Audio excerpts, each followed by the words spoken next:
जय हिंद दोस्तों, स्वागत है आपका हमारे YouTube चैनल में। आज की वीडियो में हम लेकर आए हैं आपके लिए यहाँ पर बहुत ही महत्वपूर्ण क्वेश्चन आंसर सिया रामशरण गुप्त जी से संबंधित। वीडियो पूरा अवश्य देखना है। सिया रामशरण गुप्त जी से संबंधित महत्वपूर्ण क्वेश्चन पर यहाँ पर देखेंगे। तो सेल्फ स्टडी क्लासेस ऐप भी डाउनलोड करना है, जहाँ पर आपके लिए हिंदी साहित्य का संपूर्ण कोर्स, हिंदी साहित्य की टेस्ट सीरीज आपके लिए उपलब्ध है और बहुत ही कम दामों में ये कोर्स आपके लिए उपलब्ध है। और सप्ताह में 2 दिन 20 टेस्ट सीरीज करवाई जाती है हिंदी की फ्री, तो इससे भी अवश्य जुड़ें और वीडियो को लाइक करें, चैनल को सब्सक्राइब करें और ज्यादा से ज्यादा वीडियो को शेयर करें। आज का फर्स्ट क्वेश्चन सिया रामशरण गुप्त जी से संबंधित कि सिया रामशरण गुप्त का जन्म कहां पर हुआ था। महत्वपूर्ण क्वेश्चन है और आपका यहाँ पर बिल्कुल सही राइट आंसर होगा। इनका चिरगांव झांसी में जन्म हुआ था, बिल्कुल सही। सिया रामशरण गुप्त किस प्रसिद्ध साहित्यकार के भाई थे? तो ये क्वेश्चन तो बहुत ही महत्वपूर्ण क्वेश्चन है। सिया रामशरण गुप्त किस प्रसिद्ध साहित्यकार के भाई थे? तो मैथिली शरण गुप्त जी के। अगला क्वेश्चन क्या पूछा है? यहाँ पर पूछा कि सिया रामशरण गुप्त की प्रथम रचना किस पत्रिका में प्रकाशित हुई थी? जागरण, माधुरी, इंदु या फिर सरस्वती में? तो क्वेश्चन नंबर 3 है और 3 का राइट आंसर है आपका यहाँ पर विकल्प नंबर बी यानी कि इंदु आपका राइट आंसर है। बिल्कुल सही, इंदु आपका राइट आंसर है। किस साहित्यकार को गांधीवाद का भावात्मक व्याख्याता कहा जाता है? मैथिली शरण गुप्त, सिया रामशरण गुप्त, सुदर्शन या शिवपूजन सहाय? तो किस साहित्यकार को गांधीवाद का भावात्मक व्याख्याता कहा जाता है? तो सिया रामशरण गुप्त जी को। किस साहित्यकार को 20वीं सदी में वैदिक युग का मॉडल कहा जाता है? किस साहित्यकार को 20वीं सदी में वैदिक युग का मॉडल कहा जाता है? तो आपका सही आंसर है भाई, किसको कहा जाता है? सिया रामशरण गुप्त जी को। तो विकल्प नंबर आपका सी राइट आंसर है। सिया रामशरण गुप्त के इस काव्य में बंगाल के नुआखाली में पड़ने वाली अकाल का चित्रण है। तो किस काव्य में है ये आपके लिए बताना है। तो आपका राइट आंसर बापू, पूर्वदल, अनाथ या पाथे? तो आपका राइट आंसर है यहाँ पर क्या है सही आंसर? बापू आपका राइट आंसर होगा। विकल्प नंबर आपका एक सही आंसर यहाँ पर है, बापू राइट आंसर है। महात्मा ईसा पर लिखी गई सिया रामशरण गुप्त की रचना कौन सी है? काव्य रचना कौन सी है? ये आपके लिए बताने क्वेश्चन नंबर 7 है और 7 का राइट आंसर क्या माना जाता है? तो बिल्कुल सही राइट आंसर होगा, 7 का सही आंसर है। क्या है सही आंसर? तो विकल्प नंबर आपका यहाँ पर होगा विकल्प नंबर बी यानी कि अमृत पुत्र आपका राइट आंसर है। सिया रामशरण गुप्त की गणेश शंकर विद्यार्थी के जीवन पर लिखी गई काव्य रचना कौन सी है? ये आपके लिए बताना है। क्वेश्चन नंबर आपका 8 है और 8 का राइट आंसर होगा क्या होगा? आत्मोत्सर्ग आपका राइट आंसर है। विकल्प नंबर 1 आपका राइट आंसर, जिसका प्रकाशन 1931 है, बिल्कुल सही। अगला क्वेश्चन क्या? सिया रामशरण गुप्त की कौन सी रचना जिसमें पांडव नकुल के जीवन चित्रण हुआ है? तो वह रचना आपके लिए बताना है कौन सी है? आद्रा है, आत्मोत्सर्ग है या फिर अगला विकल्प आपका यहाँ पर क्वेश्चन नंबर 9 का अगला जो विकल्प है वह है नकुल या पाथी? तो आपका राइट आंसर होगा विकल्प नंबर आपका सी राइट आंसर है, बिल्कुल सही। नकुल जिन्होंने बताया, विकल्प नंबर सी उनका सही आंसर है। अगला क्वेश्चन क्या पूछा गया है? यहाँ पर पूछा है कि सिया रामशरण गुप्त ने एक फूल की चाह कविता किस कविता के आधार पर लिखी थी? ये आपके लिए बताना है।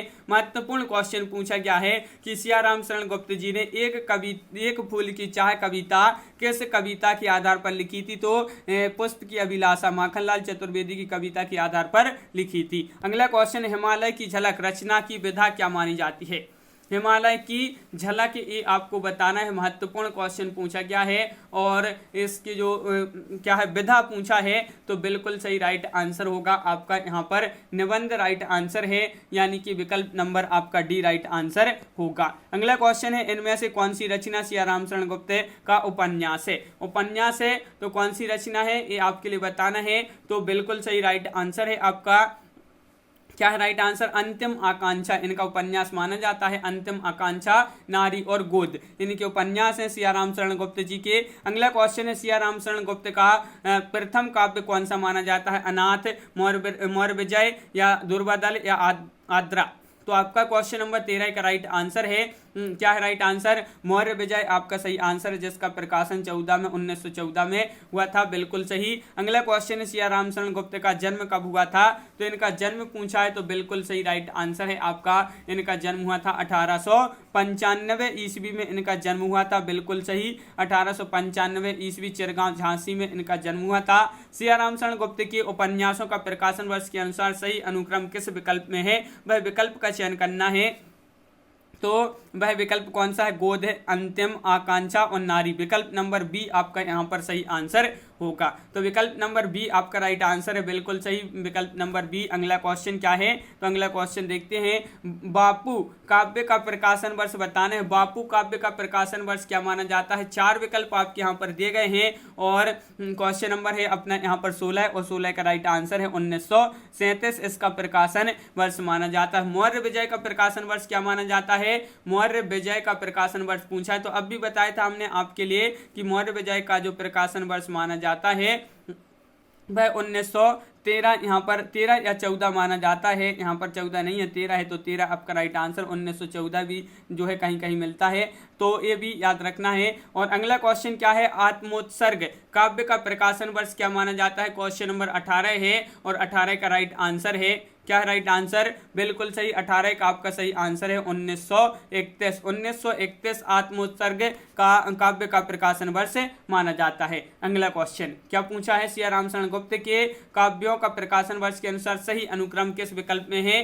वह विकल्प आपके लिए बताने क्वेश्चन नंबर 19 है और आपका राइट आंसर है मृण्मयी, बापू, उन्मुद, दैनिक और नकुल। ये जो है आपका सही आंसर है, विकल्प नंबर आपका यहाँ पर डी राइट आंसर होगा। क्वेश्चन नंबर 20 है। एक फूल की चाह कविता का वर्ण विषय है, तो इस कविता का वर्ण विषय आपके लिए यहाँ पर बताना है। इस कविता का वर्ण विषय क्या है? तो बिल्कुल सही राइट आंसर है। इस कविता का वर्ण विषय है कि अछूत बालिका की मृत्यु का करुण चित्रण आपका राइट आंसर है। तो विकल्प नंबर आपका डी यहाँ पर सही आंसर होगा। इस प्रकार अपन ने यहाँ पर देखे सिया रामशरण गुप्त जी से संबंधित बहुत ही महत्वपूर्ण क्वेश्चन आंसर। कैसा लगा ये वीडियो कमेंट में जरूर बताएं। अगर आप चैनल पर पहली बार आए तो चैनल को सब्सक्राइब कर लें, वीडियो को लाइक कर लें और ज्यादा से ज्यादा वीडियो को शेयर करें ताकि अन्य लोग भी यह वीडियो देख सकें। तो आज की वीडियो में बस इतना ही। सभी लोग सेल्फ स्टडी क्लासेस ऐप भी डाउनलोड कर लें, जहाँ पर हिंदी साहित्य का संपूर्ण कोर्स, हिंदी साहित्य की टेस्ट सीरीज और हिंदी साहित्य की आपके लिए यहाँ पर 2020 टेस्ट सीरीज फ्री करवाई जाती है सप्ताह में 2 दिन, तो इससे भी अवश्य जुड़ें। तो प्ले स्टोर पर जाइए, self study classes app download करिए। और आज की वीडियो में बस इतना ही। सभी के लिए बहुत बहुत धन्यवाद। जय हिंद।